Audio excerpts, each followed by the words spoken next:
సదాశివసమారంభాం వ్యాసశంకరమధ్యమాం అస్మదాచార్యపర్యంతాం వందే గురుపరంపరాం.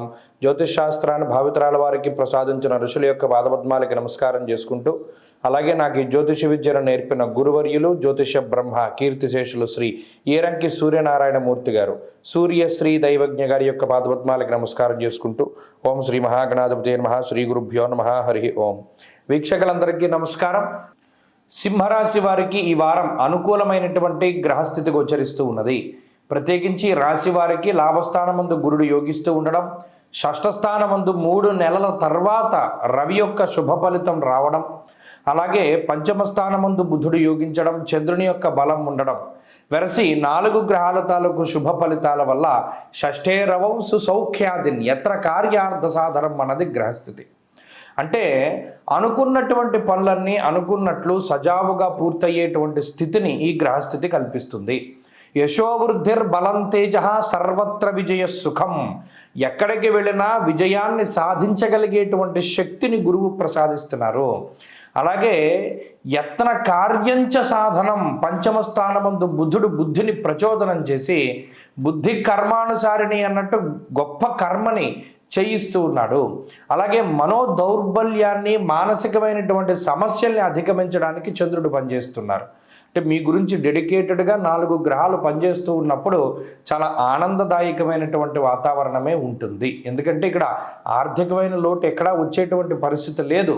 షష్ఠ రవి ఇంకా ఏదైనా లోటుపాట్లు ఉంటే ఆయనే డబ్బు మీకు అభయంగా చక్కగా మీకు పలానా పని చేయాలి, డబ్బు దొరుకుతుంది, పలానా చోటకి వెళ్ళాలి, టికెట్లు తీసుకోవాలి, దొరుకుతాయి, పలానా బాధ్యత ఉన్నది నెరవేర్చడానికి రవి ఉపయోగపడతారు.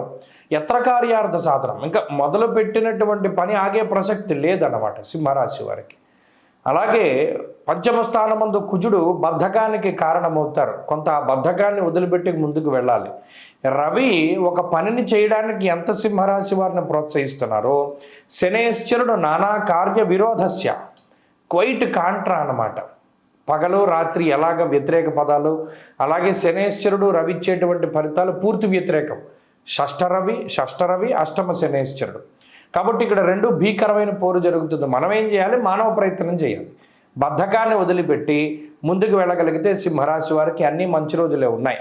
ఆర్థికపరమైన ఇబ్బందులు లేవు, ఆరోగ్య సమస్యలు కనబడ్డంలా. రవి షష్ఠ స్థానంలో ఆరోగ్యాన్ని ఇచ్చేటువంటి గ్రహం. కానీ ఇక్కడ ప్రధానంగా గుర్తుపెట్టుకోవాల్సింది స్త్రీల వల్ల సమస్యలు. ముఖ్యంగా మిమ్మల్ని ఇబ్బంది పెట్టేటువంటి వారందరూ ఈ వారంలో తెలుపు బట్టలు వేసుకుంటారు. మీరు ఇది గమనించండి. తెల్ల బట్టలు వేసుకున్నటువంటి వాడి వల్ల ఎక్కువ ఇబ్బందులు వస్తాయి. అదేదో సినిమాలో చెప్పినట్టు చెప్తున్నాను అనుకోకుండా, ఎందుకంటే అక్కడ కారణం ఉన్నది. అది మీకు అనుభవించేటువంటి వాళ్ళకి తెలుస్తుంది. కామెంట్ రూపంలో తెలియజేయండి. అలాగే సింహరాశి వారు ఉద్యోగపరమైనటువంటి, వ్యాపారపరమైనటువంటి విషయాలన్నీ సానుకూలంగా ఉన్నాయి. మీరు మరింత అనుకూలమైనటువంటి ఫలితాలని ఈ వారంలో పొందడానికే ఎక్కువ గణపతి యొక్క ఆరాధన చేస్తూ ఉండండి. శ్వేతార్క గణపతి అంటారు, తెల్లగా ఉండేటువంటి గణపతి. ఆయన ఆరాధన చేయండి, మంచి ఫలితాలు సంప్రాప్తమవుతాయి. ఈ వారంలో కలిసి వచ్చేటువంటి రోజు బుధవారంగా చెప్పవచ్చును. అదృష్ట సంఖ్య 3, అదృష్ట వర్ణము లేత ఆకుపచ్చ రంగు. తదుపరి కన్యారాశి.